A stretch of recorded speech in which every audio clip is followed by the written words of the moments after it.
Hi, I'm Diana. Life's been pretty good to me, I have to admit.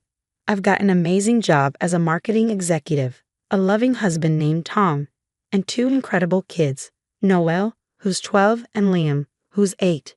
We live in a beautiful neighborhood just outside of Chicago, and I'm not going to lie, we tend to turn heads when we go out as a family. Just the other day at the park, this woman came up to me and said, "Your children are so beautiful and well behaved. You must be so proud." I smiled and thanked her, but inside I was beaming. It wasn't the first time we've heard that kind of compliment. Noelle has always been a bit of a genius.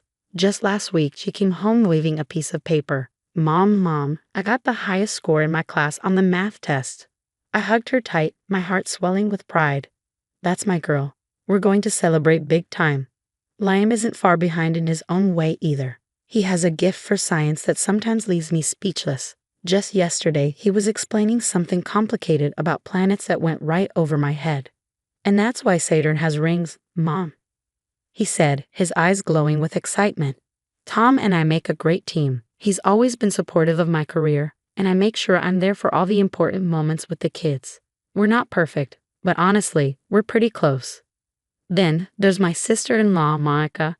She's family. She visits a lot with her kids, Jenna and Kyle. They're good kids, but sometimes I catch Monica giving us this strange look, like something's bothering her. "Diana, your house is always so perfect.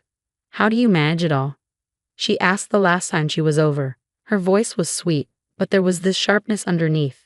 I just laughed it off, saying, "Oh, lots of coffee and late nights." But after that, odd things started happening whenever she came around. Noel's favorite doll disappeared, only to turn up in the trash later. Monica claimed she saw Noelle throw it away herself. But that didn't sound like my daughter at all.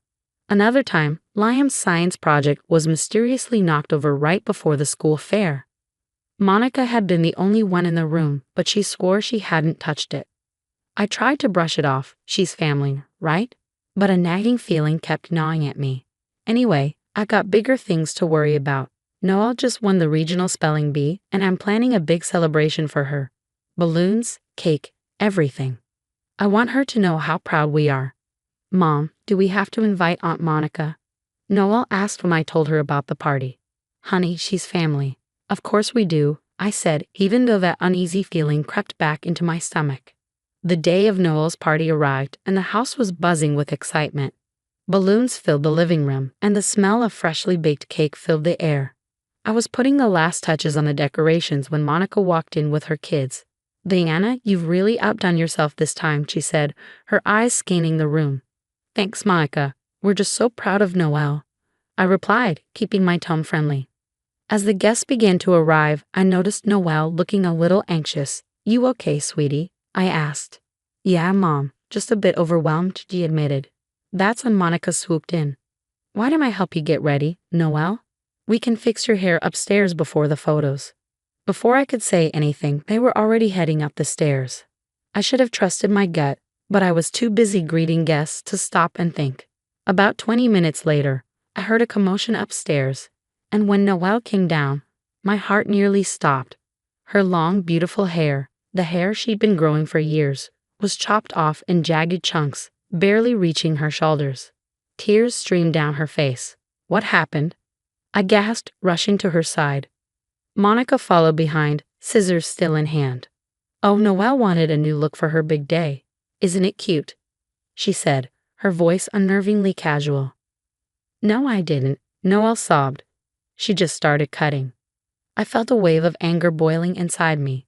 "Monica, what were you thinking?" She asked me to do it. Monica insisted, but her eyes darted away from mine, avoiding any real confrontation. I wanted to scream, to throw her out of my house on the spot, but I could feel the eyes of our guests on us. For Noelle's sake, I swallowed my rage. Let's just try to enjoy the party," I managed to say, though my voice trembled. As the party went on, I couldn't focus on anything. Every time I caught a glimpse of Noelle, her eyes red and puffy, forcing a smile for the guests, it broke my heart. Then, I overheard Monica talking to our neighbor Susan. "It's such a shame about Noelle's hair, but some kids just aren't meant to have long hair. It was always so stringy anyway," Monica said, her tone filled with fake sympathy. I clenched my fists, biting my tongue to stop the sharp words I wanted to fling at her. But then something clicked. The missing doll, Liam's ruined science project. It all made sense now. These weren't coincidences or accidents. Monica had been deliberately trying to hurt my children. After the last guest left, I found Noelle curled up on her bed, still in her party dress, quietly crying. "Oh, sweetie," I whispered, sitting beside her and gently stroking what was left of her hair.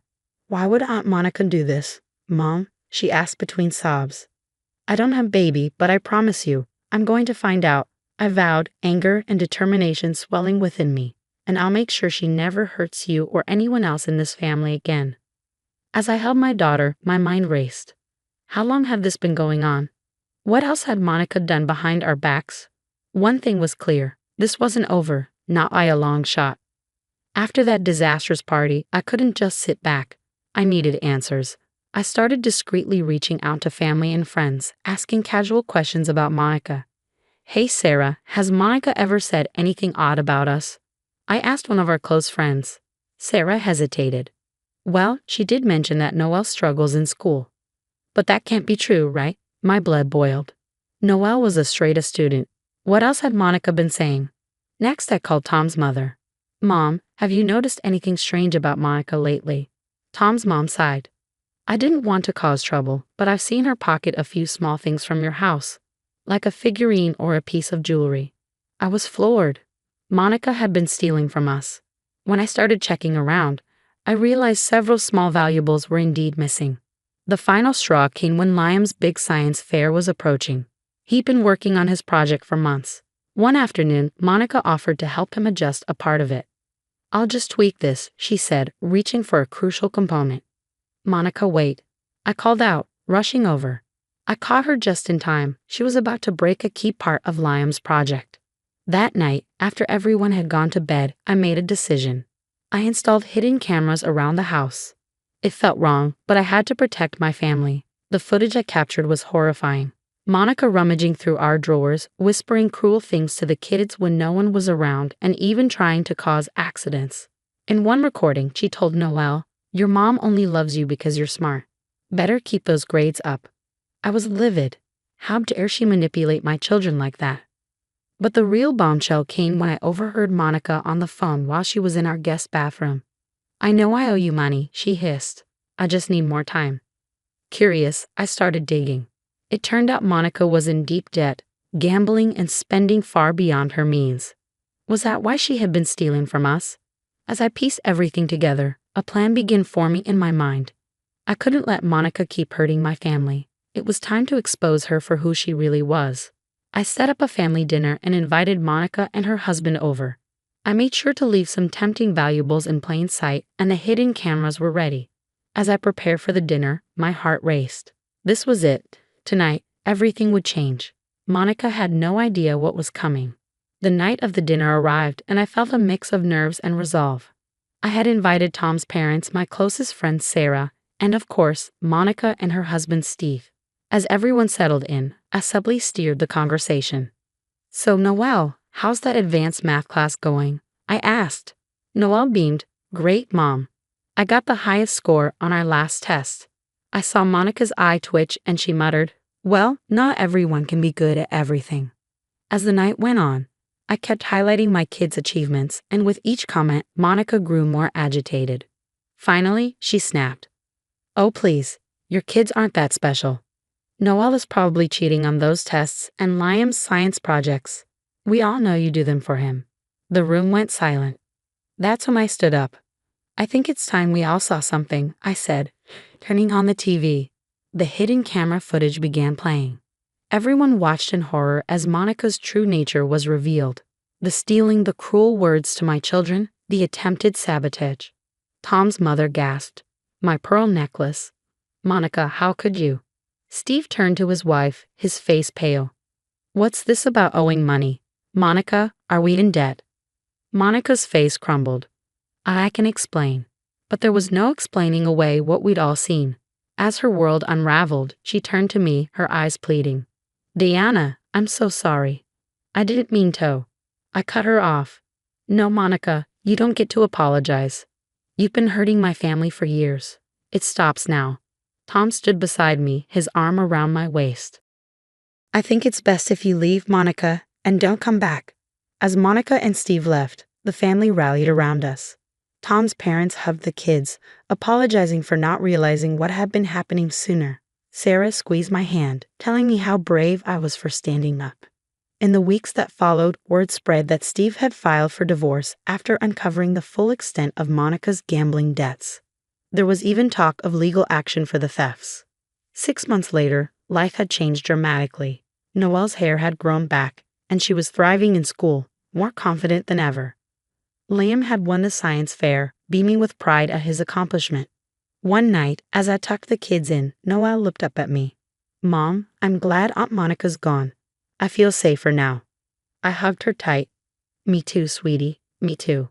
Later, cuddling with Tom on the couch, I reflected on everything we had been through. "You know," I said, "as awful as all of this was, I think it made us stronger." Tom nodded. "We protected our family. That's what matters most." I smiled, feeling more united and resilient than ever. We had faced the storm and come out stronger on the other side. And if anything like this ever happened again, I knew we'd be ready. Because nothing and no one was going to hurt my family again.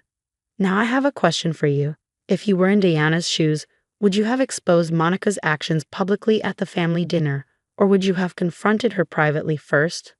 What do you think are the ethical implications of using hidden cameras to gather evidence against a family member? Share your thoughts in the comments below.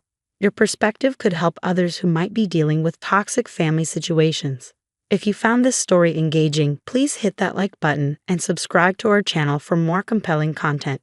Your support helps us continue sharing thought-provoking stories. Thanks for watching, and I look forward to reading your responses.